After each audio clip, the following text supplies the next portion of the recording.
Guys, pakainin natin yung aso. Yung aso kong may lahi.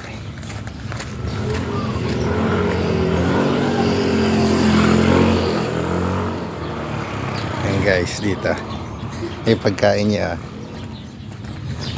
Ayun ah. Kain ka na. Ito guys, yung aso ko. May lahing pusa. Ito.